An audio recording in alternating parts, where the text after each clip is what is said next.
And welcome back aboard the Night Bus. Magical transport for the stranded witch or wizard. I'm Corey. This is Jamie. And I'm Jackie. And on tonight's adventure, we are breaking down the movie Godzilla Minus One. We said we was going to at the end of the last podcast, and that's what we did. Did we? We said we was going to watch it, and we watched it. Yeah, I watched it. You didn't like it? No. Whoa. Pump the brakes, because we all going to have different takes on this. I can see this one, man. Yeah. When I was watching, like, this is going to be completely different all the way around. Yeah, it was not a typical Godzilla movie. It was a love story with a monster in the fucking background. That's all it was. But you say that like it's a bad thing. It was. That's what I was going to say. I was looking for a Godzilla movie. I wasn't wanting to watch it. We'll get there. I wasn't wanting to watch a love story. I wanted to watch Godzilla come there and tear some shit up. Godzilla might have been on the screen out. How long this movie was? Hour and a half, 2 hours? Yeah, it felt like 2 hours. It was a 2 hour movie. Oh, yeah, it definitely felt like 2 hours. A total of 15 minutes? That's being generous. He probably wasn't even on there that long. It did. Hell, where shall we begin? Jesus Christ. Hold on, let him riff. If it was not for the fact that we said that we was going to do a podcast on it, 15 minutes in, that bitch would have turned it off, and I'd went back to one of my old but goody movies and watched one of them. But, dude. What? We'll get there. I'm already there. It sucked. No. It just wasn't the action monster movie you thought it was going to be. Well, I'll give you that because I'm thinking, oh, they're coming back. They're making, like y'all was talking about, they're the ones who actually made Godzilla movies. They know how to make them. No. This thing murdered in the box office, by the way. Oh, yeah, it's still, like I said, if you get on Rotten Tomatoes, it's got a 98% on Rotten Tomatoes. By who? Audience and critics. Both of them give it 98%. Well, they paid them damn audience people off. That's all I got to tell them. I liked it. They never I really liked it. They never grew up watching Godzilla. I really liked it. I've watched Go ahead. I've watched all the new Godzilla movies, and this one is very different than all the new Godzilla movies in a good way to me, and I enjoyed it. The only thing I didn't love was how Godzilla looked.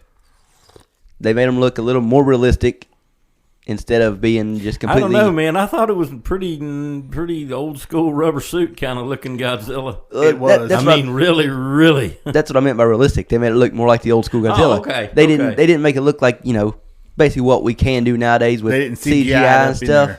Yeah, I was kind of wanting more like kind of what we get in the whole franchise that has Godzilla and Kong and all them, where Godzilla in it just looks like a total beast. In this, he looked like a lizard. Well, you could tell this was low budget, so they couldn't spend the CGI money on there. It had a $15 million budget. That's kind of low budget. That is nowadays. Yeah, nowadays that's low. For nowadays, that's kind of low budget for a movie. It had a $15 million budget. And keep in mind, this was made in Japan by the Japanese. It's a Japanese-made movie. And that's why I thought it was going to be good. I love all the old... hey, and just for references, movies. Man, there's no way I'm going to get any names right here. Oh, yeah. So I'm not getting I'm calling him the pilot, the village girl, and the baby. Yes, there you go. That's the way I'd go. Just for reference, the Godzilla versus Kong, the new Empire, the newest one to come out, it had a $135 million budget. So that tells you the budget difference they was working with. Oh, yeah. So that, yeah. But like I said, that was my only problem with the movie, was, how Godzilla looked. It was horrible. So what we got starts out very end of World War II. Pilot boy, man, is a kamikaze pilot, right? And he decided he didn't want to do that. He decided he was a pilot, not a kamikaze pilot. Kamikaze pilot. He didn't sign up for that. Don't blame him. So he diverts to a repair station on a little remote island with the excuse that his plane's damaged. Which of course a lot of this is history too. I mean, there's a lot of it kind of shows you, and this is made by the Japanese. So I'm assuming it's pretty accurate as to what was happening in Japan right after the war. Yeah, in 45, 46, 47. You know. And you definitely get the feel going into it that a lot of the Japanese people were really not big on the war. Oh, no, they didn't have no support. Well, they didn't want the war going on. Yeah. I'm assuming. Yeah, the Japanese people never wanted to. No, it was the emperor who wanted the war going on, the one who said, you fly your plane into an American ship for the Empire and me. And, of course, kamikaze pilot boy said, nah. Well, it's supposed to be if you're shot down, you're supposed to aim for one of their ships. No, the kamikaze pilot's... The kamikaze pilot's job was to... Kamikaze. Yeah, he had no other... No, he had no other objective. No, when he took off, he wasn't supposed to come back. Oh, the hell was that? That's what I said. Yeah. You know, I do a lot of things for God and country, but just to literally I'm healthy, nothing wrong with me, I'm just going to fly into something. Dude, you'll get your reward afterwards. Yeah, that look on your face is exactly how I feel about that, too. Yeah. No. I don't want to go see the devil no sooner than I have to. The emperor of Japan at that time was basically supposed to be like a god, right? I don't exactly know. Yeah. So, you were doing it. Yeah. No. But anyway, he decided he didn't want to do that. So he lands on the island, gives them an excuse, and of course he gets heat from some of the men when they figure out, you're a coward. You're a coward. You won't do your duty. And that's when late that evening or night, we meet Godzilla. Well, they're sitting down there at the bank. The head mechanic comes out and talks to them. I understand where you're coming from, this and that. That's when they start seeing deep water fish floating on top of the water, which I couldn't tell those was deep water fish. Those look like I didn't know what they were, honestly. I didn't either. They didn't look like fish. I didn't know what they was. Yeah, there's things floating in the water that's kind of like a warning, a precursor to Godzilla's close. That's what a $15 million budget would get you. Yeah, they spend it on the rubber suit instead of spending it on everything else. What did you think about Godzilla's roar? His sound. It was old school Godzilla. Yeah, it was old school Godzilla. They literally just took the original Godzilla sound that was in all the old Godzilla movies and just put it in this one. Yep. I mean, Godzilla, as far as Godzilla from old school 60s movies, 50s, 60s, whatever, 70s. This is what he looked and sounded like. I mean, that's a Japanese-made Godzilla movie. Or suit. Yeah. The appearance of Godzilla is about right. Mm-hmm. Yeah, I don't like when he gets hurt, how quick they show him regenerating. Yeah, I've never seen that in any of the other ones. No, this is definitely something like not a new take on Godzilla. It's an old take, but it's just something different. Because I never knew that Godzilla could heal. Period. I always just thought he was just had really tough skin. Invincible. Nothing could hurt him. Yeah, but apparently he can. In this version, anyway, he can be hurt, but he heals really quick. Yeah, and he's not that old in this one. No, because when he attacks the island where the base is, he's smaller. He's not as big as he is when he finally hits Tokyo later on in the movie. Yeah, but that's like 3, 4 years in. No. 3. No, it's like 2 or 3. 2 or 3. Okay, because I know Baby, because I can't say the names. I think it's Akiku, but I'm not sure. Yeah, I'm not sure what the name. And it's something else we gotta say. You two watched the dubbed version, right? Yeah. Right. I didn't. I watched the subbed version. So I watched it in Japanese with American subtitles. So I was literally just reading the names. So I didn't even have somebody like an American, voice actor saying the name. I was just reading the name. But for all intents and purposes, we're gonna call her Baby. Mm-hmm. And okay, 2-3 years, something like that. So there's some time that passed between the two attacks. Yeah. I mean, it literally pops up the date on the screen, like 45, then 46, and 47. I think it's either 47 or 48 when the last Godzilla attack happens. I couldn't tell you exactly when the war ended, so into 44, yeah, okay. or 45. Okay, right about the time the base got attacked. Basically, yeah, that was right at the end of the war. That was right at the end of the war. Yeah. Okay, so base gets attacked, and Godzilla's. I mean, he's big. He's really big, but he's not what you would think Godzilla big. Yeah. And it shows clips of this and that, and it kind of lets you know that the reason he exists at all is because of all the nuclear testing, mm-hmm. which is really what they what the deal with the original. Oh yeah, the old school Godzilla movies. That's how Godzilla was created. Yeah. So I guess that accounts for why he heals so fast or something. I don't know.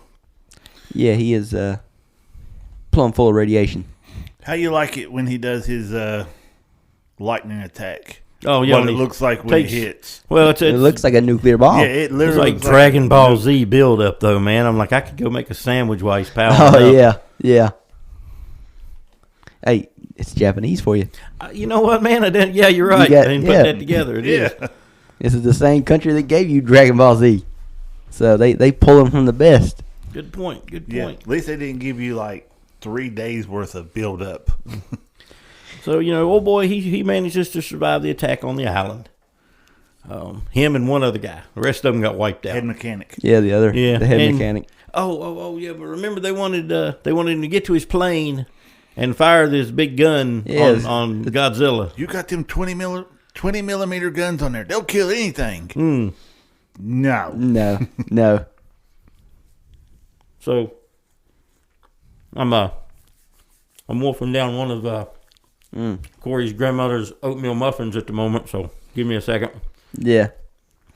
Wolf it down with some French roast coffee provided by Jackie's son.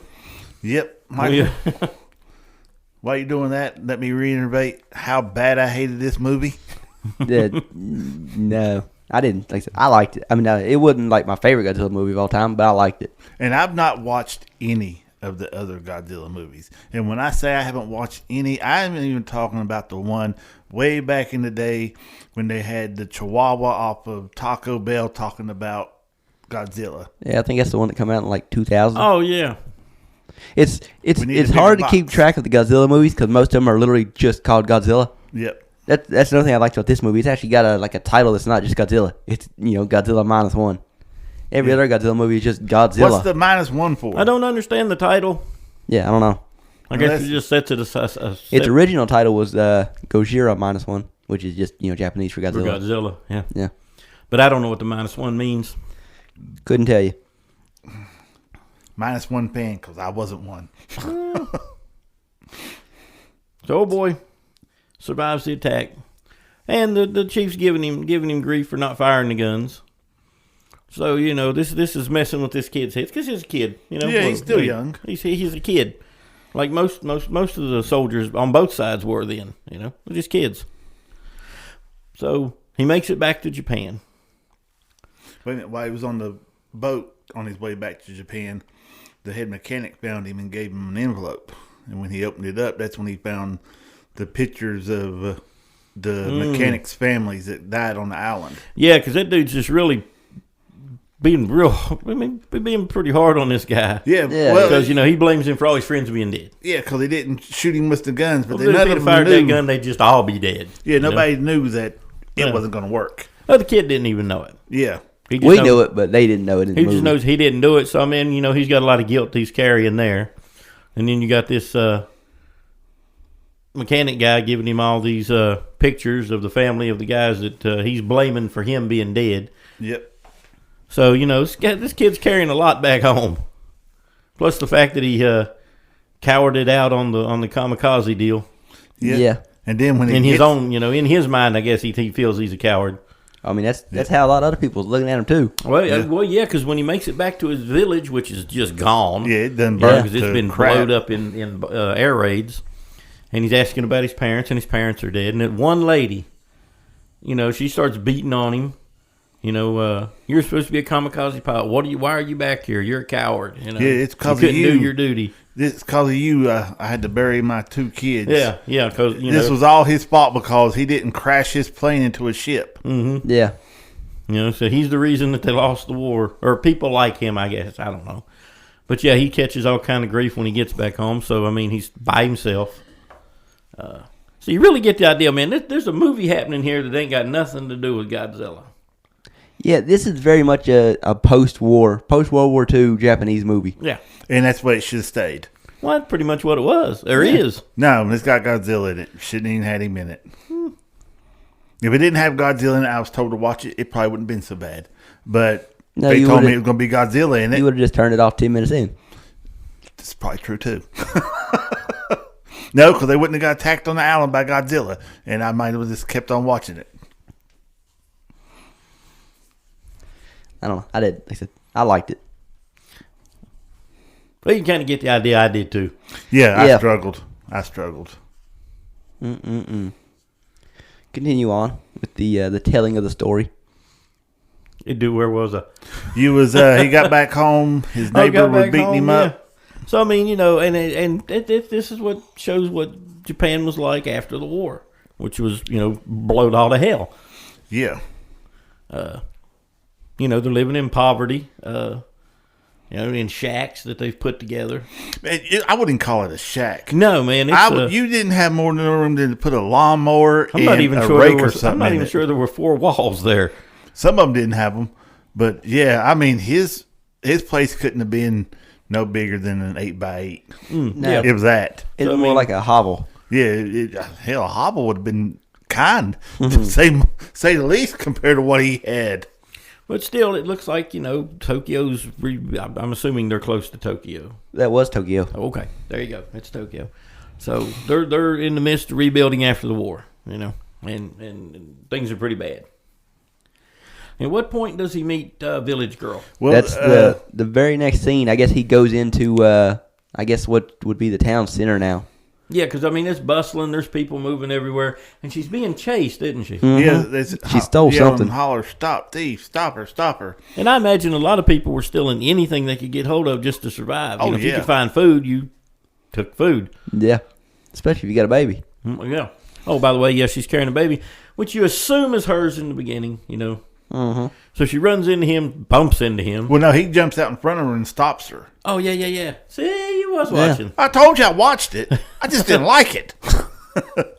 He stops her and everything. She's like, let me buy. He said, no, what's going on? And then she's like, here, and hands him a bundle of what looks like rags at the time and takes off running. And then he looks down and it's a little baby. And then it's like 4 or 5 hours go by. He's still holding this baby, and the woman never showed back up. So he laid it on the bench like he's just going to walk off. Baby starts crying. He's like, couldn't do it. He went over there and grabbed the baby, and then went down the little side streets, and boom, there's that woman. And he thought, where have you been? She said, I just couldn't just walk out there where everybody was. She'd been picked back up or chased again or whatever. She said, I didn't think you was ever going to move. And he goes, Sheila asked him, said, why didn't you leave her there? He said, I just couldn't leave a baby laying there. Oh, so you couldn't, huh? So then she grabs the baby, and she's like, starts following him home. Mm-hmm. Yeah, she sees, okay, this is what type of guy this is. I'm going with him. Yeah. I guess you group together as best you can just to survive. Yeah. Mm-hmm. So they get back to his little shack. She's there overnight. Well, she finds. At what point does she tell him that it's that same night? Because he was asking her about the baby and stuff. She said, "Well, it's not really my baby." What do you mean? You stole it? No. The woman died and told me to take care of her. So that's what I'm doing. So baby's an orphan of the war, Yep. So there you go. You got so now you've got the 3 of them in this little shack. They're talking and everything, and he's doing some stuff, and then he looks back over, and her and the baby's asleep on his bed, and he wasn't too happy about it, but he didn't kick them out. Well, you really get the impression there at the beginning he's just very begrudgingly letting them stay there, because he don't know what else to do. He can't throw them out, but he really don't want them there either. Yeah, he's having problems feeding his own self, let alone feeding I 2 more mouths. Everybody there is. Well, the lady that was so hard on him, the next door neighbor. That's why I call her the neighbor. Next door neighbor lady. She sees sees what's going on, goes over, checks on the baby. No check on the baby. No, he walked out of the hut, and she goes, I see you're doing this, such that, and he goes, well, I didn't want her. It's not what you think. That's not even her baby. What do you mean it's not her baby? And then he gives her the whole story. He goes, can she breastfeed?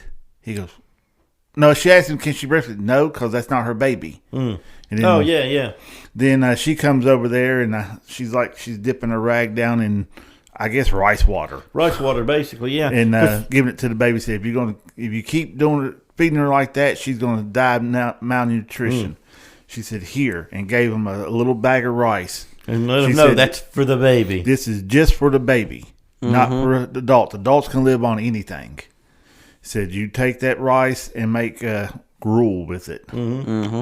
So basically, she gave, only rice I'm sure she had. Yeah. That's what she mentioned. She said, there goes my prized white rice. Yeah.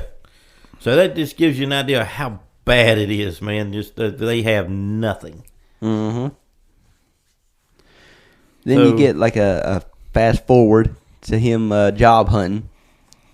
Yep. He's not finding nothing. A lot of PTSD in between there, where he's struggling with everything from the war. There's a couple scenes. Yep. Well, that scene comes around the time he finds a job. It's a well-paying job too, but it's a dangerous job. Yeah. Well, I don't know how dangerous it is. Now, she's supposed with him what kind of place is going to pay that kind of money. What was it, like 3,000 yen down as a bonus or something? Something. Yeah, and you get like a $3,000 advance, and then it doesn't say the yearly wages, but I'd imagine it's pretty good for that job. 3,000 yen, which I doubt is anywhere close to $3,000. Yeah, she goes, not even close. How do we know this is true? It sounds too good to be true. It's going to be like the last job where they stole all of our rice. How somebody steals your rice at a job, I have no idea. That's what I'm wondering. Don't know. I wondered the same thing. Who's taking all their rice to work with them? I don't know. Maybe it's what they were paying him in was rice. I don't know. And he just didn't get paid or something. But then kind of find out that the Americans and Japan had seeded the ocean with mines. And they was getting paid to go in there and get them. I thought they was talking about regular land mines at first. I was like, oh, this dude ain't going to live through that. Then it was underwater mines. Yeah. I like when they told him they'll be using special boats. Yeah. That won't trigger the mines. Won't trigger the magnetic mines. Yeah, I know, because they were old junky wooden boats. See, as soon as because again, I'm watching and just reading. As soon as it got to that part where he's like, it's using special boats, I'm like, it's probably just going to be wood. Like, I just knew right off the bat, it's a magnetic, bomb. Of course, just use a wooden boat. Yeah, but you would think it'd be a little bit better shape than what it was. Yeah, I thought they would be bigger wooden boats. Yeah. I didn't expect two small little wooden boats. Yeah. But then he gets on there and he meets the crew. He's got a doctor. You got the captain and you got another shipmate, a young boy on there. Yeah, young boy. Yeah, he's all about, I didn't get to serve in the war. I wish I could have. And then he says he wished the war went on longer. And it's like, you idiot. Yeah, but then they tell him, how they're going to get the mines. They haul a cable in between two boats, and it's got cutters on it. The mines are literally stuck to the bottom of the ocean on cables, and that cutter comes through there and cuts the cable. Mm-hmm. They pop up to the water, and they take that. Now, the cool part was how they were detonating them to get rid of them. Yeah, they just shoot them. 13 millimeter gun, I think it was, to shoot them. The captain over there doing it, and they would have went through more ammo than. Yeah, he couldn't aim. Yeah, apparently Pilot Man was a pretty good shot. Yeah, he goes, I'm trying to adjust for the way the boat's moving. That's how the target's going to be moving. And about 5 or 6 rounds into it, boom. Those mines reminded me of was it? I think you see him in Shark Tale. The movie Shark Tale, mm-hmm. Yeah, you get the minefield that he's got to swim through, and those mines look just like that. Chains tethering them to the bottom of the ocean, and they stick up. And yeah, as soon as I saw, when the big boats would plow through there, boom, those mines. Yep. Well, they're doing all that, and then he starts saving his money and stuff up, and they start getting a little bit better clothes, and then he starts riding a motorcycle, and then next thing you know, they went from a shack to a bigger shack. A bigger shack. Yeah, but I mean, it was a nicer looking shack, a bigger, cleaner shack. Yeah, it was attached to the old nasty shack, but it was still Hey, did you notice that they just built on to? Yeah. It actually had a fully functioning door, though, that actually kept the weather out. Yeah. But it was still attached to the other one. It didn't have a door in between it, so you still cutting the weather through. So, I mean, they're still living there together, got baby, and just living. You know, building on the house, making some money, managing to eat. Yeah, they're doing pretty good in their out on the boat, and a communication come through about something was working its way to the island. Mm-hmm. And come to find out, that was the reason why they was out there. Yeah, they sent them out there basically to intersect. Because remember, they found the big U.S. boat ship that had been destroyed. Yeah, they said, what done that? A whale? A shark? No whale or shark done that. Well, no shit, no whale or shark done that. And I think that's when he gives them the story about when he was on the island, ain't it? Yeah. Yeah. And they said it was a lizard thing coming towards that thing. And the reason why they was out there is because they could farm their own ammo. Because they was going to use landmines as their ammunition to try to stop Godzilla. Yep. Which is smart. It just didn't work. Well, this is the part that messes me up. The quick killing thing, yeah. Yeah, this is the part that kind of messed me up. And I'll bring it on later on when we get into the story too. But the first landmines they used, it didn't work. I mean, it was right above his head, hooked onto whatever them things you want to call on his back, spike stuff. Now, before all this happened, and they had the new house, if you recall, man, they were having like a dinner. Yeah, the doctor and all. That's when they found out that girl isn't his wife. Right. And the baby wasn't hers. He tells them that story, and then, you know, basically there's no relationship between them. They're just staying there together and whatever. And they all assumed that was his wife, you know. Yeah, they get mad at him because that little girl calls him dad. Yeah, and he corrected her, and then yeah, you idiot. And yeah, they come. So you can tell right then where this is headed. The camaraderie between all of them I liked it. Oh yeah, I mean you can tell they become instant friends. Yeah, it's just buddies after work hanging out and doing like what we do. Yeah, pretty much. Yep. They don't have a podcast, though, but I wouldn't mind having their little shack they built out there to they make had one. A wooden boat with a big gun on it. That's a little bit better than a podcast. As long as I got plenty of ammo, I'll be riding around that thing out in the ocean. I mean, they got to spend their day out on the ocean blowing up landmines. Or, not landmines, ocean mines. Yeah. Nautical mines. Sea mines? They just call them They mines. call them landmines. Yeah. So. Oh, okay. But they wouldn't on land, so I don't know how they're landmines. Well, it's attached to the land. Yeah. To the bottom. So, if you want to get all this time, we haven't seen Godzilla since the first attack. Yeah. And then now, you know, they found a ship tore up and everything. They see Godzilla. They dropped one landmine. It gets hooked in between his... I guess spikes or whatever you want to call them. Yeah, no effect whatsoever. Yeah, and what gets me, I mean, he's coming through the water pretty good, and he hits it. Mm-hmm. Does not set that mine off. No, it only gets it off by not electronics, but like magnet. Nope, it's magnetized, so it should be the steel or magnet boat. just brings it over there to hit it, and that way when it hits, it got all the little pieces on the side are what makes it go off. That's what I always So when thought he's too. Coming through the water, he hits those. It should have went off. Yeah, so they start shooting at it, and it blows up, and you got the big spout of water. Did we get it? Did we get it? No, Godzilla's still coming at you. And then they go, let's aim for its mouth. So they drop one out. And amazingly, he put it right in his mouth. Oh, yeah, Godzilla just riding around. I'm surprised he didn't chomp down on it. It's sitting there in his mouth, and they finally get off and start shooting some rounds at it. And it blows up. And I was like, oh, damn, it took half his head off. Mm-hmm. Mm-hmm. Then all of a sudden, it just all formed back up. His eyes pop back open, and he just keeps on coming. I was like, damn. Because you don't see that in none of the older versions. No. Like I said, you never see Godzilla take damage. No, shit just bounces right off of him.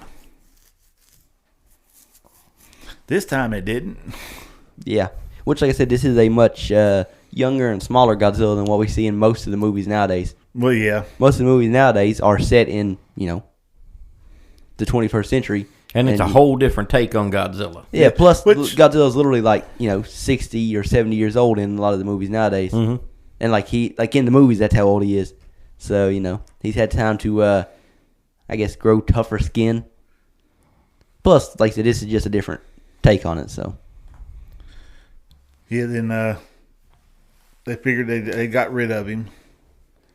But then they see him spotted coming back towards the island again. They try to set up landmines again along the perimeter, trying to keep him off the shores. And by this point, we all know, man, the explosions are just not going to work. No. So he ends up getting on land, and he's tearing shit all to hell.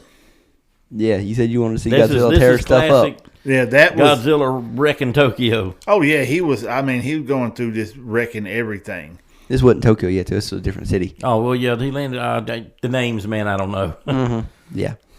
I do not know Japanese geography. Close to Tokyo, let's put it that way. Yeah.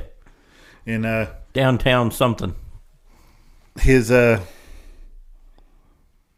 girl friend, live-in, whatever the hell she was, starts a new job. And where her job is where Godzilla lands at. Yeah, of course. Yeah. And she's riding on the subway or the train. Godzilla bites down on the train, picks it up. She's the only one left on there. Man. Yeah, she's hanging in midair, and he finally holds it over top of some water.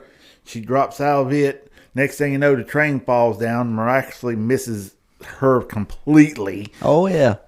Didn't you know how stuff like that works, man? Of course. I see it in every movie. True. Well, this is true. In every movie, it never lands on the person. In real life, yeah, she's getting crushed. So he's got the news. He knows where the attack is happening at. So, his true feelings are starting to bubble to the surface, and he takes off to go save her. Yeah, and miraculously finds her. Yeah, in the midst of all that chaos and shit getting he runs right into her. Yeah. And then, okay, movie magic. I'll go with it. Yeah, it was in the script. That's the only way. Yeah, there you go. That's the way my old man used to say it. I'm like, now how the hell they do that? Or why did that? Because it was in the script. Yeah. Like, I want to smack you. I mean, he proceeds to screw up anyway, so. Well, does he? Well, no. They're running away, and they see something going. Godzilla breaks out the electric ray and literally nukes a part of the place. She was smart enough to push him behind cover. Dude, it's obvious from the beginning she's smarter than he is. Yes. Yeah. He's just standing there like, My thing is, why don't she just wrap her arm around him and jump into them? They both go into them. Yeah. She just pushes him in there, and then she's just gone, dude. Yeah, the backlash from the explosion. In the debris, forward. She's just gone. And then it just vacuumed everything back, but you never see her. So she's dead. Why didn't she just bail into the corner with him? Yeah. Granted, she pushed him in to save him. Just jump in with him. Yeah. But, no drama there then. No. And it definitely, it played better for the movie. You know, him. So, Village Girl's gone now. Mm-hmm. And now there's the whole funeral at the shack that's bigger. The bigger shack. And there's sadness all, and the little baby's asking when they're gonna get to see mommy. Yep. And his buddies and now everything are crying and stuff. Don't know what to tell her. So now he's decided, he's gonna stop Godzilla. Yeah. Yep. Well, the doctor looked at him and said, "Hey, nobody knows that I'm part of a secret thing." And this doctor tells all their secrets to him. I don't know what the hell's going on with this doctor. He's part of a secret group, but the group is the public. Yeah. So, it's a group of civilians, but it's a secret. Yeah. How's this? It's civilians. How is this a secret? Yeah, and they're going to figure out a way to take out Godzilla. Yeah, we're going to get some ships that's been decommissioned that was going to go to the UN, but we're going to get them. Oh yeah, because there's a lot going. There's all this stuff going on with Russia and the U.S. at the time. Is why the U.S. can't come in and help them. Yeah, because it'd bring up tensions with Russia. Yeah, that's right. I forgot about all that. Yeah, so the U.S. can't help them. Yeah, the U.S. can't help them. They don't. Why? I don't know what happened to all their shit after the war. We blew it up. Well, they decommissioned a lot of it. But why would you decommission it? Well, I mean, wasn't there some kind of Wasn't there some kind of deal, man, that Japan couldn't have a standing army for like so many years after the war or something? Yeah, I mean, because they were with Germany, so when they just have like for the longest time, man, all Japan had was like a civil defense force. Well, again, do you honestly believe that they wouldn't stash back some? I mean, if you were smart, I'd be stashing some shit back till something happened. They still had tanks. Well, yeah, that's part of the civil defense force. If they were smart, they wouldn't have attacked America. So, well, this is true too. I see your point. That may have been a bad idea. Yeah, they got a little ballsy. They honestly thought that it'd take us months to retaliate it back against them. No, we always keep our force ready. We tend to take things personally. Yes. And retaliate like eightfold. Oh, yeah. Well, when I was in the military, if you was facing a squad, you would send a platoon. That's how they done it. That's how you just overwhelm them with people. The squad's only like 7 or 8 people. You send a whole platoon to take out that squad. Oh, God, what was the... Sean Connery, man. Help me out. I know you've seen it a million times. The Untouchables? There you go. It sounds like part of their logic, They send put one of yours in the hospital, you send one of theirs to the morgue. Yeah. That's the Chicago way. Yeah, there you go. Another fantastic movie. Oh, no doubt. Yeah. But apparently they didn't have too much to fight back with. I noticed. And the U.S. sent them, basically sent word, we can't help you. You're on your own. Use what resources you have to try to defend yourself. Well, we forgot that when they was fighting Kong out in the water, Godzilla in the water the first time, that one of their ships come over to help them. One of their destroyers come over to help them. Yeah, actually saved because they were as good as dead. Oh yeah, and they was doing some damage. But then Godzilla said, "Nah, I ain't gonna have this." Yeah, well, you just healed up. Oh, that's the first time you see the blue lightning. Yeah, he gets hit a couple times and he gets sunk down in the water, and all of a sudden you just start seeing the glow, and he shoots it straight through the bottom of the boat, and you get that nuke cloud again. Yeah, and it's just right gone. over top of it. Nobody survived. No. I mean, he's basically launching a nuclear attack with that. He's getting revenge for the nuclear bombs that was dropped on him. So you got the civilian secret agency that's going to take Godzilla out. Mm-hmm. At what point did they put him in the air? Because I'm vague on that part. Well, he brought it up on his own after they come up with some kind of sciencey crazy shit that I did not understand. That was the dumbest shit I ever heard in my life. I understood they didn't have a big enough trench because I understand the concept pulling him down towards the water pressure so much that it would just crush him. But that 1,500 feet or 15,000 feet, whatever it was, is nowhere near deep enough. Like you need like the Mariana Trench deep for that plan to work. Well, they was hoping that when they sunk him down, they said, "Well, if that doesn't work, we'll go to Plan B," which is to bring him back up. Window. And they walk over there, and then this big air mattress inflates, and everybody's clapping and stuff. It's like, well, what the hell's the air mattress for? Are you going to have him walk on it, or you going to fall? What the hell's the air mattress for? They go, well, what we're going to do is if we sink him all the way down and it doesn't kill him, we're going to inflate these air mattresses and shoot him back up out of the water so fast that he wouldn't survive the decompression. He would basically, explode. And both of those logics are sound, but again, they didn't send him deep enough. And then bringing him back up, they didn't bring him back up nowhere near fast enough. Oh, no. It's got to be one of those instantaneous things. You got to send him straight down as deep as possible. And then wait, and then send him right back up as quick as possible. And they didn't do either. None of that worked out well. Which I don't think any of that would have worked. It wouldn't have worked against Godzilla anyway. It would have worked against, like a person or something like that. Yeah, because he could walk on the bottom of the ocean anyways. Yeah. And like I said, the point they got was not deep enough. Which, I mean, they were just working with what they had. And it's a good sound theory, but, I want to be the person in that drawing room drawing up this plan. Okay, this is what we're going to do. We're going to take 2 ships. We're going to hook these CO2 tanks all around this cable. When he comes in, we're going to bring the cable around him, circle around, rub noses with the ships going around each other. I didn't understand why they had to crash into each other. I don't either. Then tighten the cable up around him, and then hit a button that's going to shoot him straight to the bottom. And then that's going to, when he gets to the bottom, he should be dead. First of all, where are you getting all these tanks at?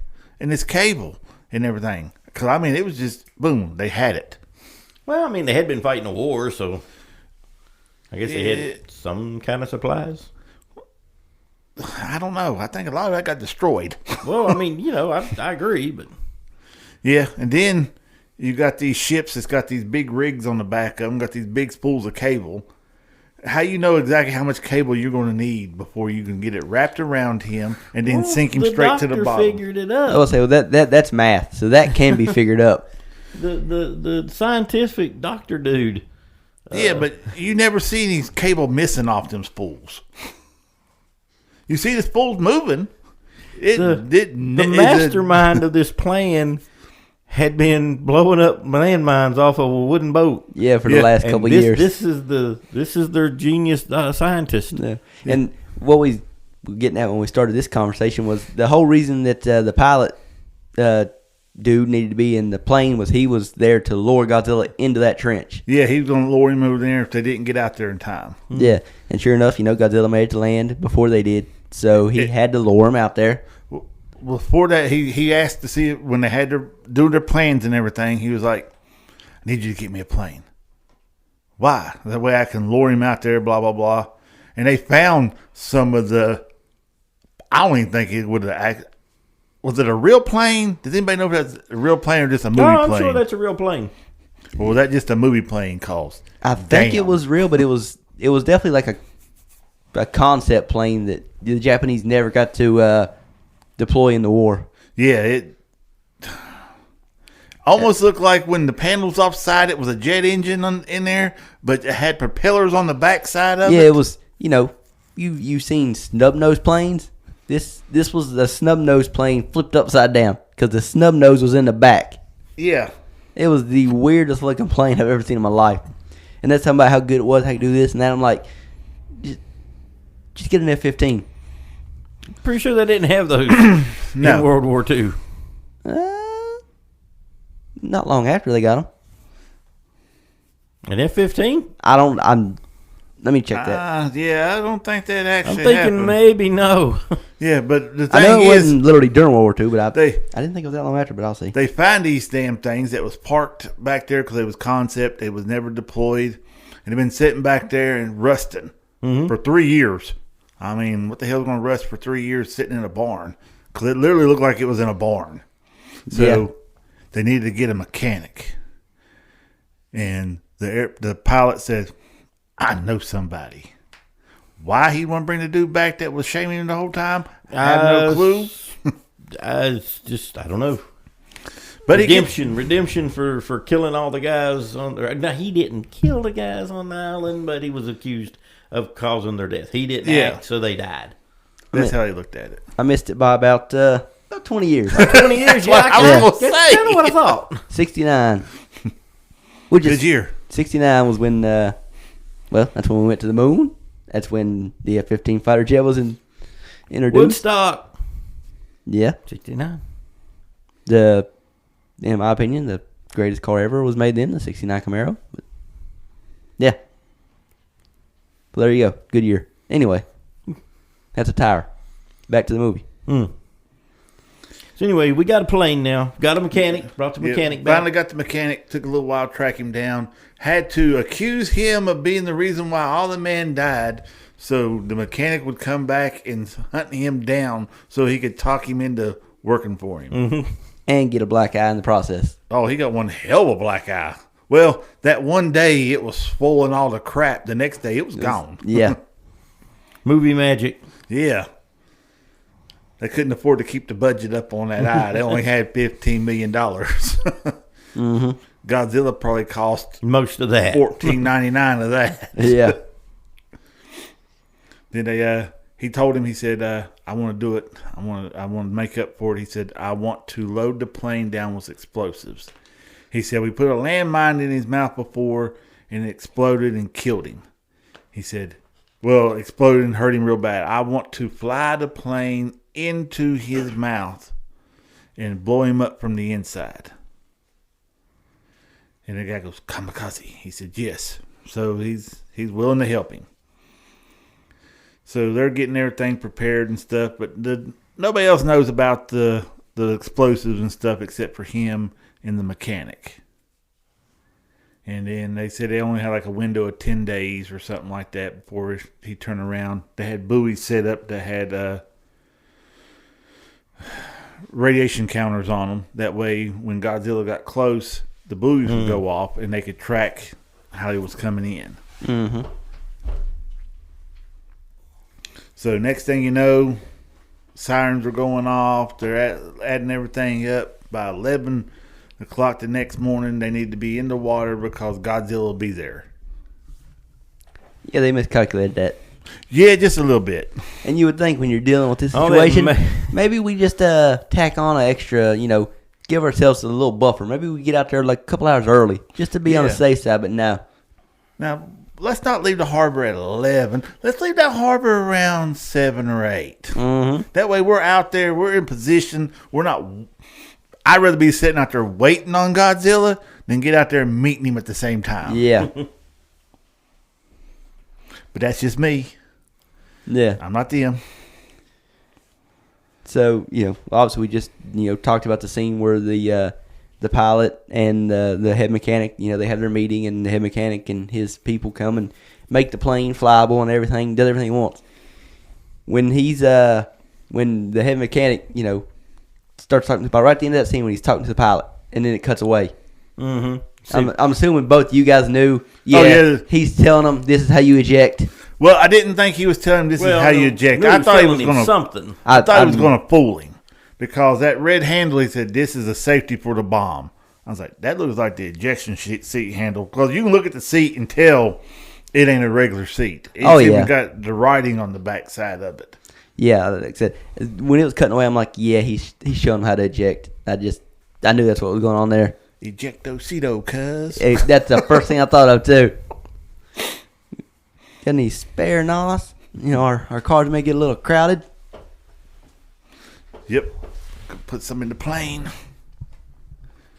But I thought he was going to trick him in. He didn't want him to die that way. I thought he was going to trick him, so he told him right before you fly into the mouth, you pull this red handle right here. I thought, okay, he don't want him to really die. He's just going to tell him, boom, shoots him up in the air, plane goes in. He won't know what's going on. I was wrong. Just slightly. I mean, yeah. He still didn't want him to die. No, he told him how to. A couple years went by, and he got older and realized, it wasn't this kid's fault what happened on the island. No. Yeah, then he sees how hard he's working. He's willing to give up his life to make up for it. And he's like, do I really want him to give up his life? He's got a little girl at home and stuff. And that morning, he leaves the envelope with his little girl, which, okay, I understand this is 1947, 8, 9, whichever one he's on at this time. But he just wakes up, leaves the envelope beside his daughter, and leaves, knowing there's nobody else in the house. Oh, he's got a neighbor woman, I'm sure, on standby watching for the kid. She just walks outside and sees the kid, like, hey, what are you doing out here? Where's your dad? What you got? And she gets the note and opens it up. It's got money and stuff in it, a lot of money in it. He goes, I need you to take care of a little girl, and here's the money to help with it. Yeah. And then they're getting all their stuff ready. Godzilla's almost on land. They're trying to get launched out there. And then you hear the old telegram. Mm-hmm. Yeah, telegram. This is the first point we get to the movie where when she gets a telegram, I don't have a clue what that was about. Everything else I kind of knew. I didn't have any clue what the telegram was about. Now, see, I kind of picked up on what that was. I didn't pick up on that at all. I know exactly what it was. I didn't. I did not have a clue. I watched Blazing Saddles too, so Well, there's the movie Telegram. It's one of the golden rules, man. You Well, we'll get to that part. Yeah, we're getting there. You didn't see a certain something actually definitely happen, so there's always a possibility.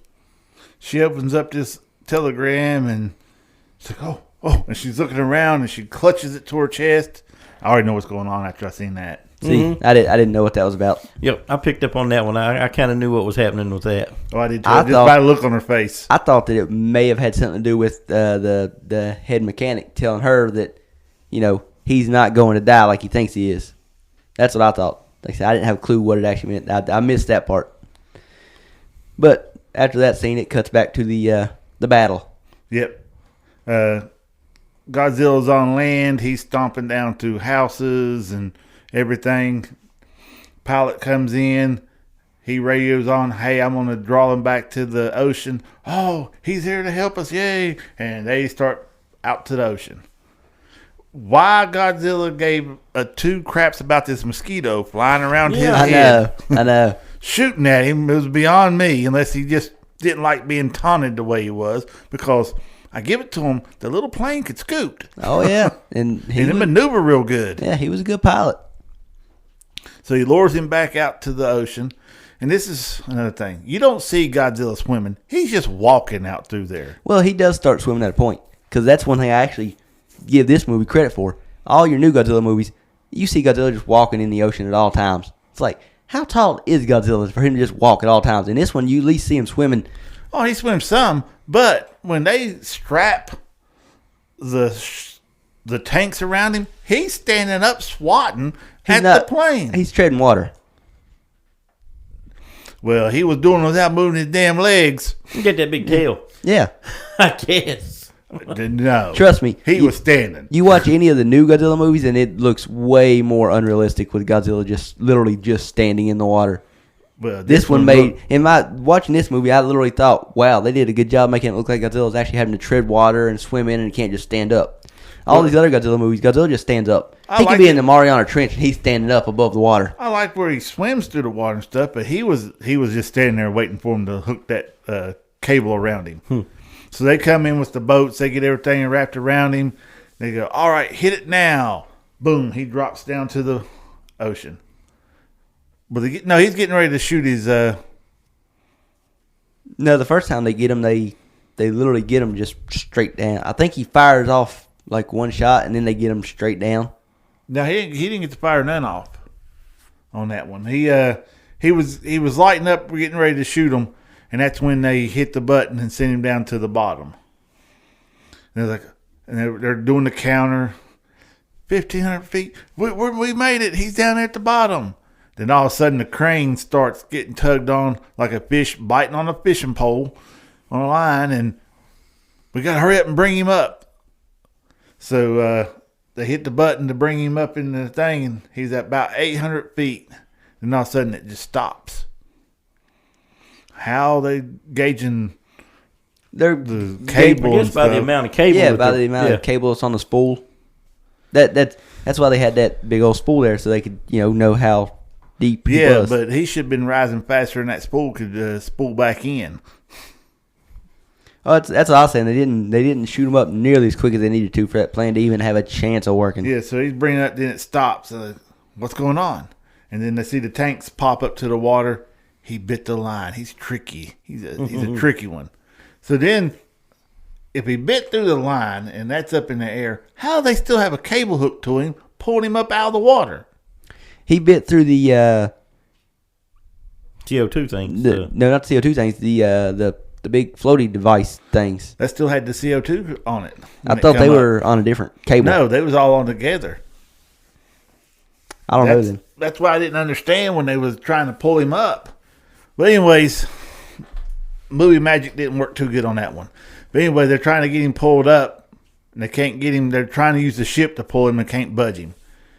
And then we forgot to let y'all know that the young boy of their group that wanted to really be into the battles and stuff, he got left behind. They didn't let him come. Here he comes on a tugboat with about 30 or 40 other little tugboats with him. Within a matter of 5 minutes, they done hooked all these little boats to both of the destroyers. Yeah. And started hooked to them and pulling Godzilla up out of the water. They finally get him up out of the water. The pilot come around. He's shooting and everything. Godzilla's getting ready to throw out his lightning breath. And then you see him swooping in for the kill. You see him pull that handle.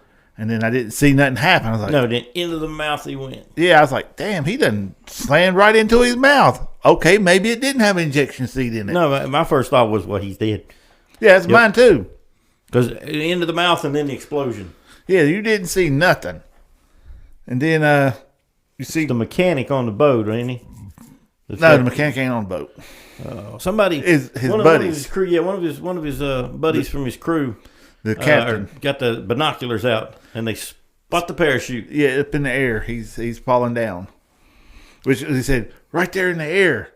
And then they point up, and then you see his chute opening and stuff. How they spotted him free falling through the air, I have no clue.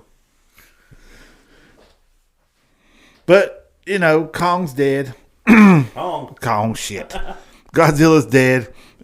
You see him literally fall to pieces. Yeah. Oh, yeah. And what was supposed to be his lightning strike, his lightning attack just started shooting up out of him. Yeah. I think that had a lot to do with him just... I guess somebody took a cookie cutter to him. I guess where he had no head, really. Yeah. I mean, I also get a feeling that, I guess the radiation was what was kind of holding them together. So when the radiation just started kind of leaking out, going everywhere, it just kind of... But again...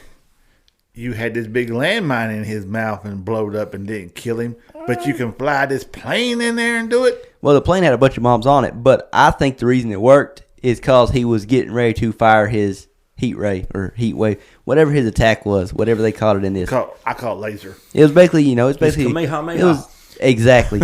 It was a Kamehameha wave. And the plane hit at the same time the Kamehameha wave was coming out. So it was kind of like it all met right in Godzilla's mouth, so it just kind of boom. So yeah. So we got Godzilla crumbling to pieces and falling into the ocean. Victory.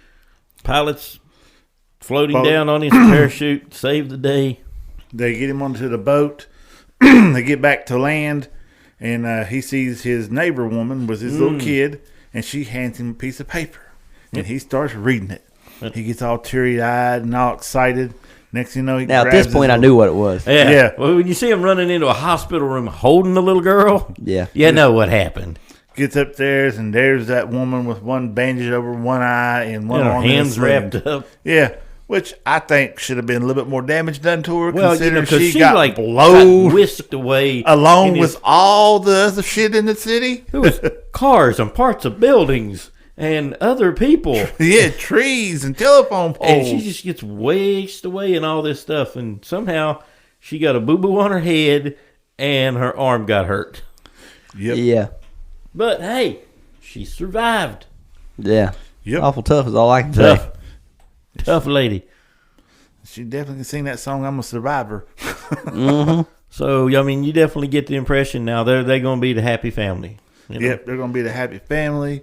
Him, her, little babe, got the neighbor lady, got the crazy friends from the boat. Yeah.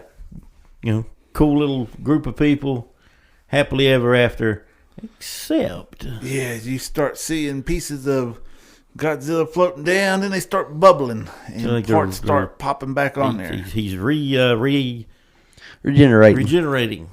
I had, when I watched that just gave me Deadpool vibes when I'm watching. Oh, see, I got Cell vibes. Again, Dragon Ball Z. Yeah, in Dragon Ball Z, Deadpool vibes. In Dragon Ball Z with Cell, if just one organism of his being survives, he can regenerate himself from that one organism. Same thing with Deadpool. Yeah, basically, yeah. Yeah. Even if the organism don't survive, he was still regenerating. Getting off Godzilla and onto Deadpool for a minute, when he got tore in half, the top half grew a bottom half. Why didn't the bottom half grow a top half? See, I've always wondered that. Then you would have had two Deadpools. Oh, good God, they couldn't handle two Deadpools. Yeah, I don't think we want that. But anyway, back to this one. So, like I said, man, I liked it. I thought it was a good story. Showed some historical facts. And you had Godzilla as the what do you call it, the antagonist? Not in there a lot. He wasn't even an antagonist. He was just an afterthought. He was the reason why there was an ending. Well, yeah, pretty much. But it was more. He was there a story about the people, and not so much the monster. I don't think they could have come up with enough stuff, so they figured, we can't figure out. They didn't have the budget to have Godzilla in it more. So that's how I see it. Now that could have been a lot of it too. But like I said, man, good story. Good exactly. Movie. I liked it. I hated it. Yeah. Well, I won't. Hate's a little too strong. I didn't like it. I won't say I just downright just freaking hated it. It just, I had Godzilla. Oh, this is going to be one of the old school Godzillas. Oh, all right. No. Kind of. Yeah, it kind of was. When was the last time you watched one of the old Godzilla movies? It's been a while. Go back and watch one. It's not going to be what you remember it being. No.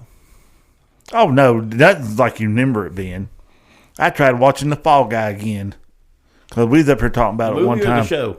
The TV show. Yeah, I tried that. I don't know. It's not it's my not what I mom remember all it the being, time. man. I know. I tried to recently, too, because it's on one of the streaming services. I tried to watch Great American Hero, too. Paramount. I don't know. I watched it a while, but it's been a couple years since I've seen any of them. They're about what you expect. Now, I can watch the old MacGyver movies just because I love MacGyver movies. But there's a lot of my old TV shows that I used to love to watch. I just can't stand it anymore. It's funny when you brought MacGyver up, because I've been watching a lot of SG-1 here recently. And you got the same dude playing MacGyver, won't touch a gun, very pacifist, would you call it? MacGyver? Yeah. Yeah. And then you got O'Neill, who will put a bullet in you in a heartbeat. Blow shit up and everything. Yep. You'll start watching one of the bloopers, and he's with the woman captain on there, and they're stuck on an ice planet, and they're trying to dig through some ice and everything. And they cut one of the bloopers and said, here I am stuck on a freaking ice block with MacGyver, and he can't figure out how to do nothing. Can't get no bubble gum, no 9-volt battery, no nothing. And he just dies laughing. But she had a point. Got MacGyver right there. We should be MacGyver something right out of here. But yeah, those two characters are completely different. Oh, yeah. Still good movies, though. SG-1. Yeah. Like them both. Yep. But like I said, I've been watching a lot of SG-1 here recently. Because it's playing on, they got a whole channel of SG-1 on Pluto. Oh, do they? Yeah. And I've been watching it a lot. Well, I think. Is that Stargate? Yeah. Yeah. Okay. I don't know. What I'm saying, I don't know this stuff. For people who don't know, Stargate SG-1. Yep. Yeah. Okay. I don't know this stuff. So you got Stargate, SG-1, Stargate Atlantis, Stargate Universe. Yeah, or something like that. Starship Troopers. I liked the Starship Troopers. That's another one we could do a review on because it's just corny enough. The first one. Yeah, I haven't. I tried to watch some of the other ones. Oh, I've watched all of them. The first one is by far the best one. By far the best movie. Oh yeah, but I watched the rest of them too. It's those movies are something else. Yeah, they was just trying to build off the name Starship Troopers. Starship Troopers. I was like, well, it probably didn't do too good when it first came out, but there's a cult following with it now. Oh yeah, man. I'd say it probably didn't when it first came out, but yeah, it's great. And the other ones, the ones that come afterwards, are not so great. Yeah, no, you could tell the budget just wasn't there. Mm-mm. I could film. Some of them were probably like direct to video. Oh, yeah. Never most hit the of theaters. Them was. Yeah, most of them was. But all in all, man, Godzilla Minus One, I liked it. Good movie. Apparently, a lot of people loved it because like I said, okay. It murdered in the U.S. When they brought it. Yeah, they paid for those views. I'm telling you. Honestly, man, I think a lot of it is people are sick of the crap they're getting. It was definitely at least finally something different. It had a $15 million budget, and it made $115 million. It didn't beat you to death with a message. It's just, here's a movie, here's a story. There you go. Yeah.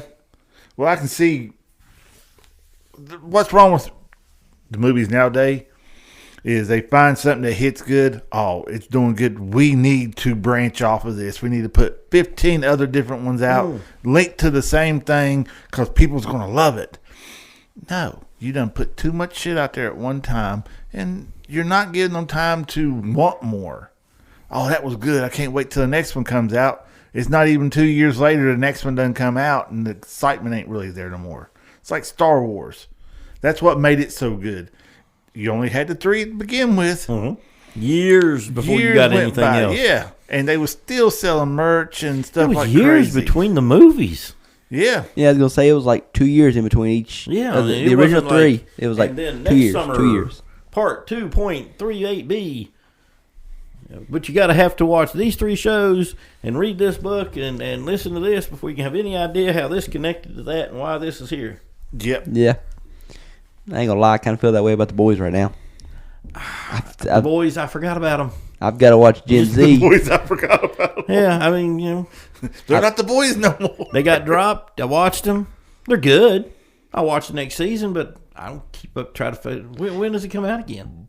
It's already out, ain't it? No, it's next week. Next week? I had no idea. Yeah, next Friday.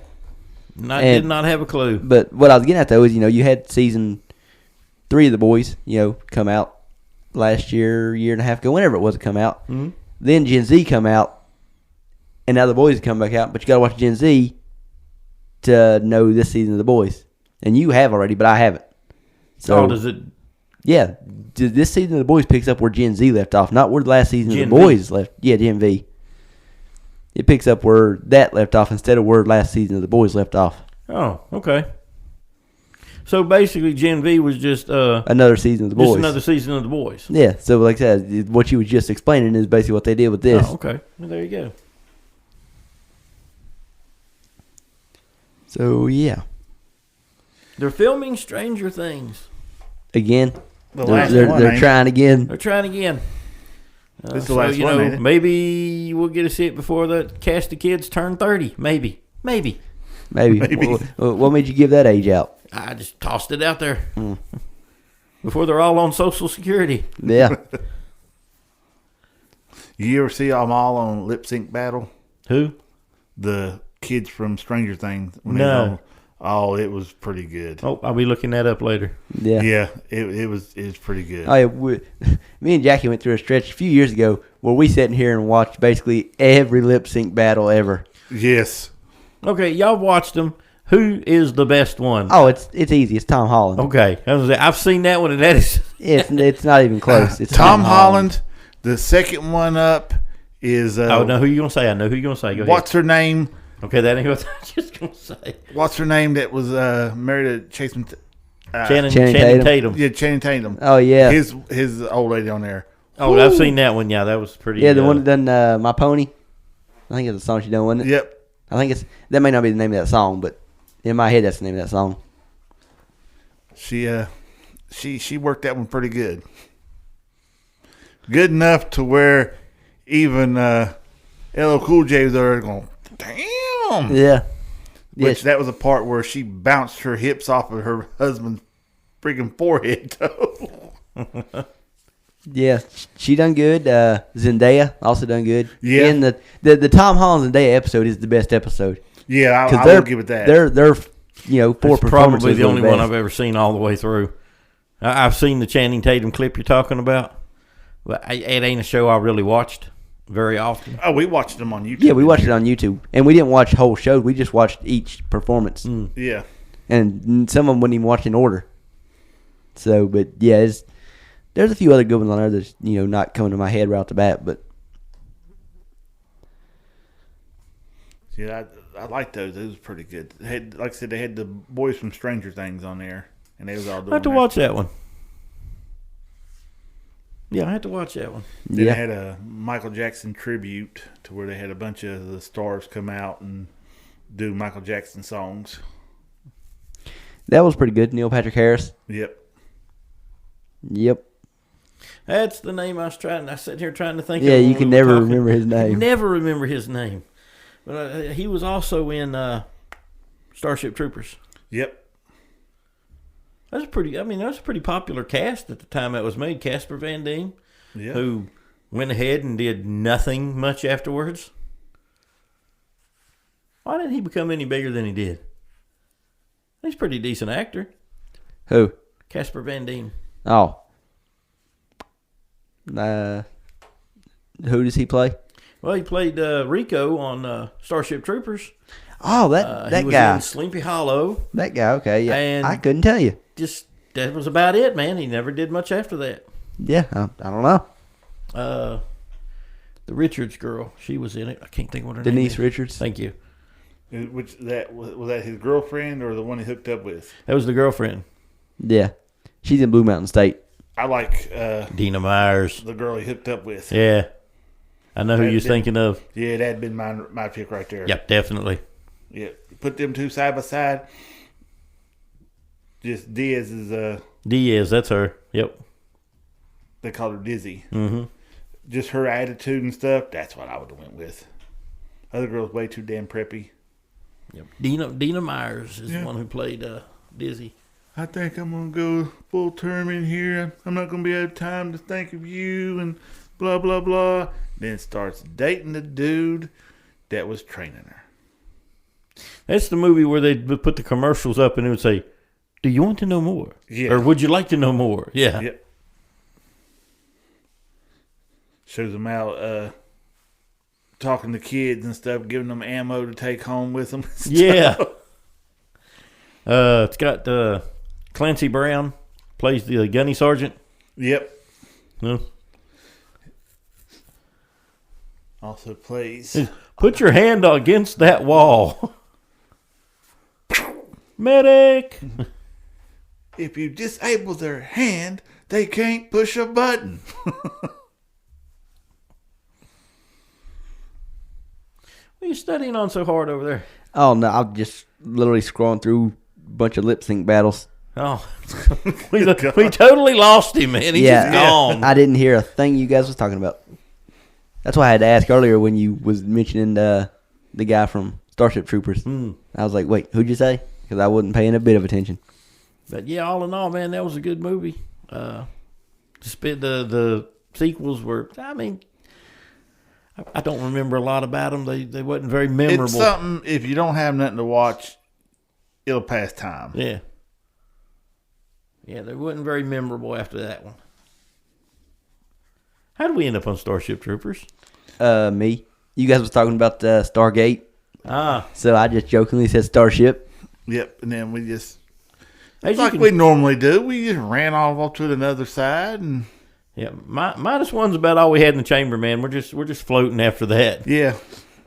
Yeah, I mean, that was... Well, I mean, minus one lasted a lot longer than I thought it would. Yeah. Talking about it.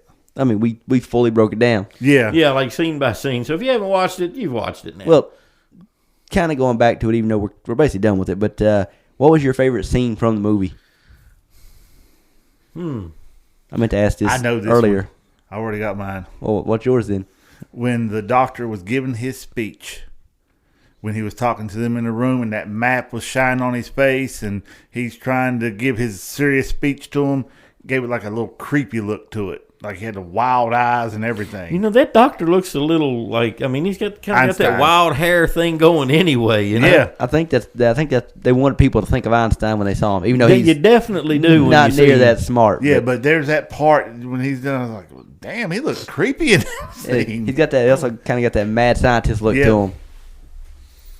I mean, I guess visually, man, my favorite scene of the movie is when they're out on the wooden boat and the first time they see, you know, him and his crew see Godzilla break the surface. My God, he's huge then. Yep. Oh, yeah. And if you're on this little bitty boat and you see that massive thing come out of the water, you know, you just, what do? You just know you're dead. Yeah, see, I don't have a fear of water. It's the stuff in the water. Exactly. I know exactly what you mean. Yeah, I just can't see myself just treading around in the ocean doing that because I don't know what the hell's below. There's things in the ocean that eat you. Yeah, scientists don't know what's all in the ocean because it's never been fully explored. I don't have gills, You know, I don't have fins. I shouldn't be in the water. I am way too sexy to be dying early. I'm like a fine wine. I get better with age. I'm definitely a land animal, man. I'm not meant for the water. Yeah. I'm land and air. Neither one of them bother me, but Ocean Boy give me the shivers. Yeah, like you said, it's the thought of what's in it. Yeah. But yeah, when he breaks that surface, and you see, he hits the ship, remember? Yeah. He comes up and he hits the old U.S. ship that's already been wrecked. Yep. And they're on this teeny tiny little boat. Yeah, then their partner boat gets engulfed by Godzilla. Yeah. So, you know, if you're there on that boat, your first thought is, well, I'm not going home. I'm not getting to leave. I'm dead. Yeah. When you go a teeny little boat, the first thing pops in my head, Aladdin. Cosmic, phenomenal cosmic powers, itty bitty little space. Yep. There you are. 1,000 years in the Cave of Wonders should do you some good. Yeah. My favorite visually part on there was the credits when they started rolling. I was like, thank God it's over with. Oh, my God. You know what, man? You know what? I hear what you're saying, but you know way too much details about this movie to have hated it as bad as you say you did. Because I watched it. Because I knew we was going to break it down on here, and there's been a couple times that I didn't actually get to watch. I think he just can't admit that he liked a love story. No. Yeah, I kind of get that. I'm going to tell you right now, I did not. I couldn't. A romantic, you just can't do it. I gave it a chance. Hey, like I said, I was sitting outside. I had me a little fire going at my fire pit. I was roasting me some hot dogs and some marshmallows. I'm watching it, and I was like, God, will this thing ever end? It was a good relationship movie. It was a good redemption movie. Well, you can't even call it a good relationship movie. It was a good history. Yeah, why not? They got together in the end. Together. Oh my God! They're together for 3 friggin' years. This is how his mind works versus. Well, you can assume that after the end of the movie, I wouldn't assume after the damn movie they would have. Which I understand. Back in the 40s and stuff, you're talking about Japan and everything. Oh yeah, But you know, that was. I don't know. I just. Anyway, like I said, it had historical, kind of give you an idea of what was happening in Japan after the war. See, I didn't mind that part. No, I thought that was very, very interesting. Because all in all, man, I just thought the movie was really good. Because what I liked is, even though that place was completely firebombed out and everything, his mom and dad died, and he rebuilt the little shack. And I've seen Porta-Johns a little bit bigger than what the building was. Built better, too. Yeah, and they lived there for a year or two until he got his money saved up. Until he got to working and could build something better. His buddies come over there, and you see this nicer house built right there. I was like, oh, man, they done a good job. But it was literally connected to the shit shack. The shit still there. Yeah. Still literally right there connected to the new house. Yeah. Yeah. Like, we're just gonna add on. Yeah, we're just adding on. This is the Weasley's place right here. We're just going to add on. You don't tear anything down. You just build on to it. Yeah, just add to it. I had to throw that in there because we hadn't done no Harry Potter references yet. Oh, yeah. We got to have at least 1 or 2 in there. But it just, I watched it and I knew we were going to talk about it, so I just remembered it. I think he likes it more than he's admitted. What do you think? Oh, yeah. Yeah. No. Trust me. We're not going to set your man card on fire if you say you liked it, man. I would say I liked it if I liked it. I just, no. The first words out of my mouth wouldn't have been hated it when I was going to talk about it. I just could not get in. Because, again, I'm going classic Godzilla. That's what I wanted. And, again, I shouldn't have thought in my head, oh, this is going to be, just like the old ones. You probably need to watch, like, Godzilla King of Monsters. Yeah, or Godzilla vs. Kong. Yeah. Yeah. Are we talking about the new ones that come out? The newer one, not the newest one, but the newer ones. Okay, so, yeah. I ain't watched none of those. Yeah, just watch one of those. I mean, you could watch the brand new one, but I haven't even seen it yet. Michael has. What do you think? He said it was real good. I didn't love it, but I liked the last one, Godzilla vs. Kong. I liked the scenes when Godzilla was, beating the crap out of Kong. Every other scene, I just didn't care much for. Did Michael get to see Kingdom of Planet of the Apes yet? Because I know he's a big Planet of the Apes fan. So. I don't know if he watched it yet or not. I think Ethan has. I was wondering what he thought about it.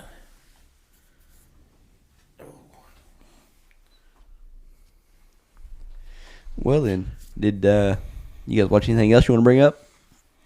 I ain't had a chance to watch nothing. I've been getting home anywhere between 8:30 and 7 something. Desert Skies dropped a new episode. Oh, did it? Yep. Yes. So I imagine it's back for a season.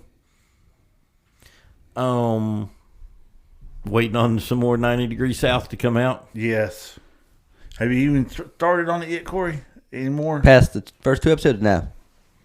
I've been listening to the sports podcast. The NBA Finals are going on right now, so for me, sports podcasts will be all I listen to as far as podcasts go. I meant to ask your sister if she listened, how she liked our other podcasts we done, the Doctor Who ones. She was listening to them this morning when I went in there and checked the mail. Don't know. Hadn't talked to her today. She was starting on the Girl in the Fireplace. Yeah. I watched tonight's episode of Doctor Who. I'm liking this new series more. I could tell by my reactions to this latest episode because it had me screaming at the TV, which I didn't think I'd do anymore with Doctor Who.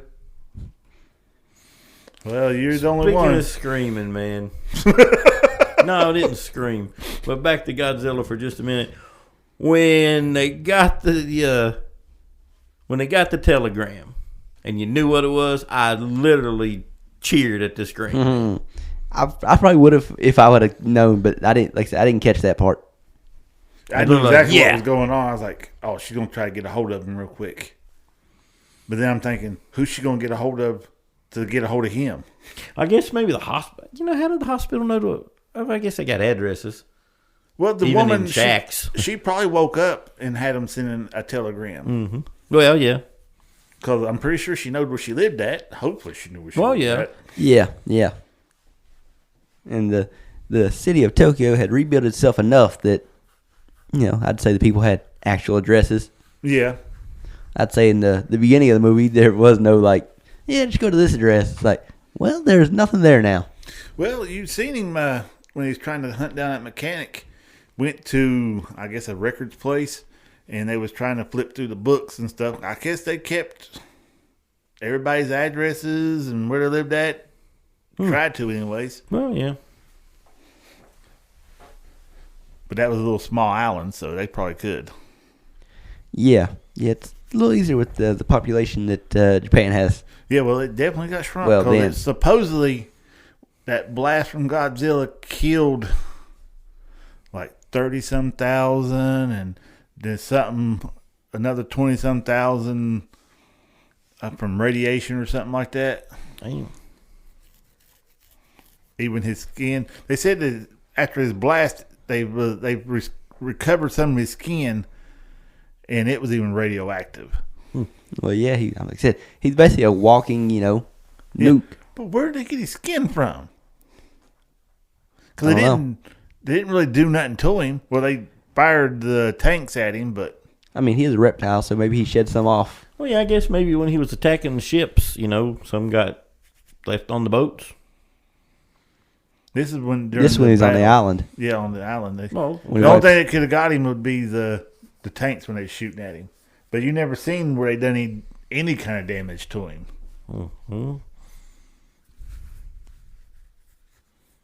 I don't know. I thought when they said, we found the skin, and then I was like, oh, they're going to try to make something with the skin. I thought they was going to try to freeze him. No, they're not Darth Vader. Oh, the carbonite? Yeah. We can't put them in carbonite. We didn't have that in the 40s. Well, they talking about the seawater and what would happen if we put, what was the kind of gas they was using?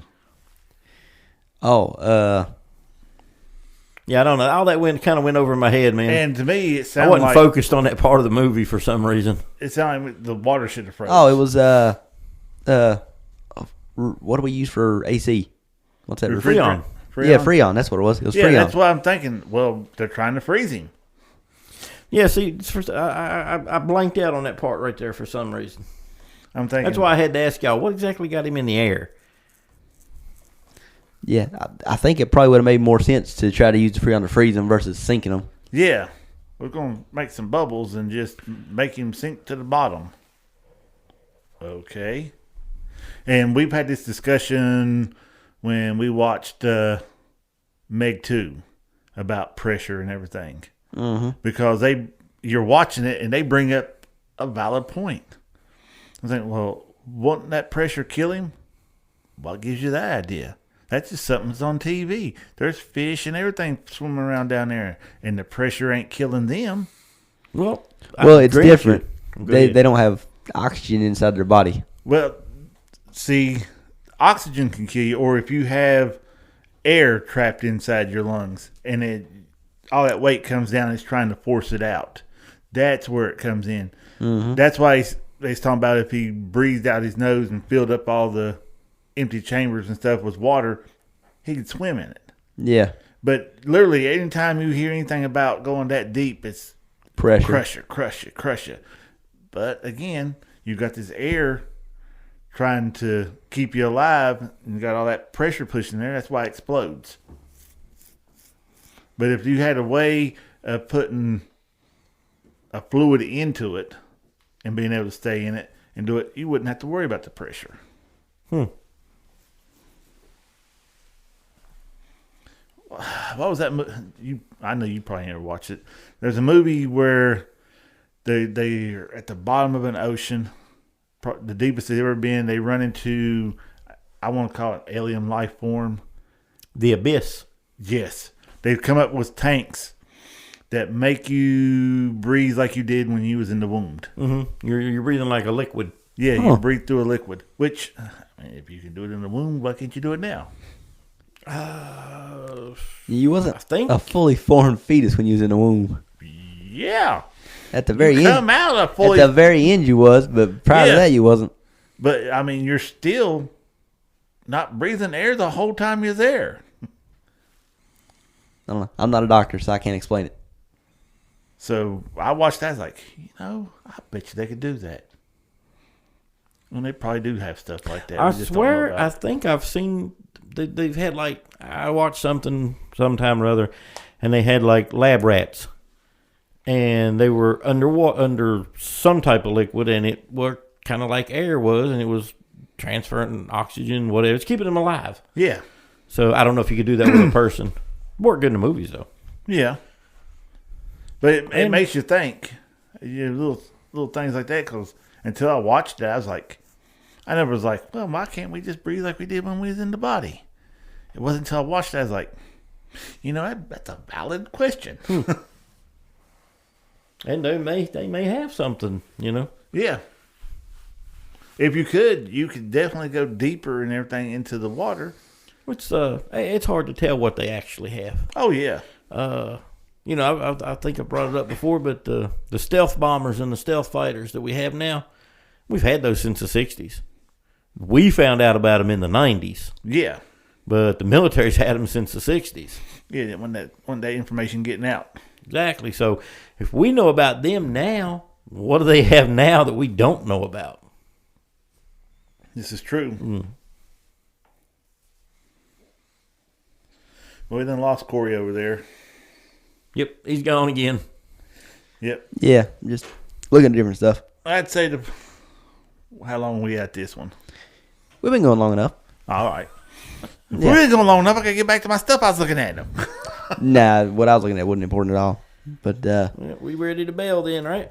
We have got to the end of the ride. Yep. There is nobody else on the night bus because who we want to ride the night bus is wild and crazy as it is. Yeah, especially with us on there. Yeah. Talking about the Muggle stuff. Yeah, how we're able to do a podcast with the bus doing what it does is a miracle. But we've developed a We found charms and magical gear that we can use. Yeah. That, anyway. Permanent sticking charm makes it to where your mic don't fly everywhere. Yeah. Yeah. While the muggles are stuck using, suction cups and stuff, we got magic for that. Yeah. Anyway, I guess that'll do it for this podcast. So we'll until next time. Yep, we're gone.